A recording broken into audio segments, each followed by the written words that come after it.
अस्सलामुअलैकुम। आप देख रहे हैं मेरा यूट्यूब चैनल नेशन मास्टर। नाज़रीन, वीडियो का बाकायदा आगाज़ करने से पहले आपसे एक गुजारिश है कि अगर आप मेरे यूट्यूब चैनल पर नए हैं तो चैनल को सब्सक्राइब करें और बेल आइकन के बटन को दबाएं ताकि हर आने वाली न्यू वीडियो आपको जल्द मौसूल हो सके।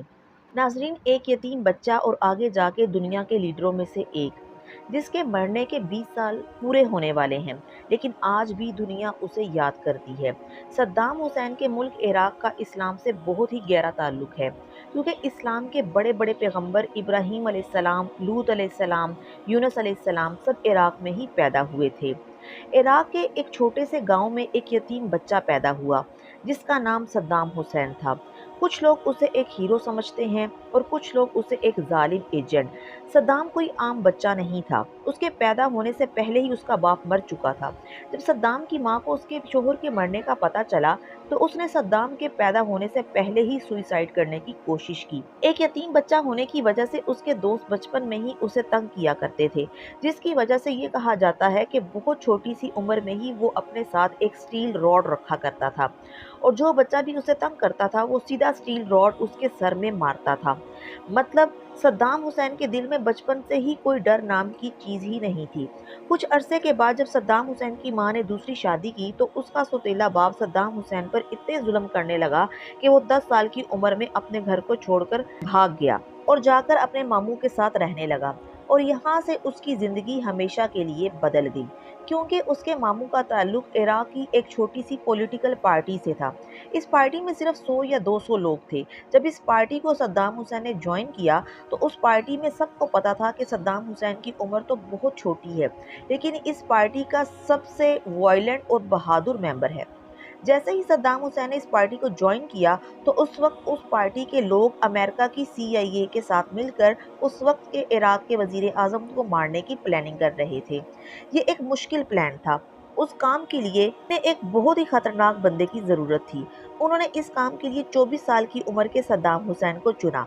सद्दाम हुसैन ने उस वक्त के वजीर आजम पर हमला किया, जिस बदकिस्मती से वजीर आजम बच गया और मजबूरन सद्दाम हुसैन को इराक छोड़कर मिस्र जाना पड़ा।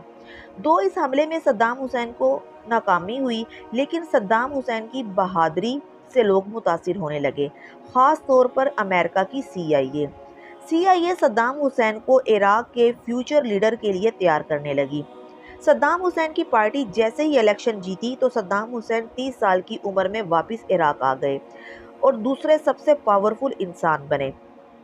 इराक अब एक आज़ाद मुल्क तो था, लेकिन इराक के ऑयल और गैस पर ब्रिटिश कब्जा था। इसीलिए जब सद्दाम हुसैन के पास पावर आई तो सद्दाम हुसैन ने सबसे पहले ऑयल और गैस को बरतानवी कब्जे से आज़ाद करवाया और कंट्रोल अपने हाथ में ले लिया।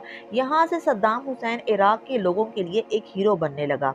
सद्दाम हुसैन ने ऑयल की नई प्राइसेस को यूज़ करके इराक को एक मॉडर्न कंट्री बनाया। इराक के हर गांव तक बिजली पहुंचाई, इराक के लोगों के लिए फ्री स्कूल्स और हॉस्पिटल्स बनवाए। सद्दाम हुसैन ने इराक को इतना मजबूत कर दिया कि इराक का एक दिनार अमेरिका के $3 के बराबर था। सबके साथ साथ सद्दाम हुसैन ने इराक की पूरी आर्मी को अपने कंट्रोल में ले लिया। सद्दाम हुसैन ने इसके बाद ईरान कुवैत से भी जंगें लड़ी, जिसके बाद ईरान की करेंसी में उतार चढ़ाव आने लगे। इन्हीं जंगों के दौरान सद्दाम हुसैन ने अरब ममालिक से कर्जे मांगे, जिस पर अरब ममालिक ने सपोर्ट भी की। कुछ अरसे के बाद इराक की इकोनॉमी जब मुस्तहकम होने लगी तो अरब ममालिक कर्जे वापस लेने का मुतालबा करने लगे, जिस पर सद्दाम हुसैन ने साफ इनकार कर दिया। इसके बाद अरब ममालिक सद्दाम हुसैन के खिलाफ हो गए। कुवैत, जो 25 गुना इराक से छोटा मुल्क था और इराक के बॉर्डर के साथ था, इसने सद्दाम हुसैन को धमकी दी, जिस पर सद्दाम हुसैन तैश में आ गए और उन्होंने 2 दिन के अंदर रात के अंधेरे में कुवैत पर हमला कर दिया और 2 ही दिन में उस पर अपना कब्जा कर लिया।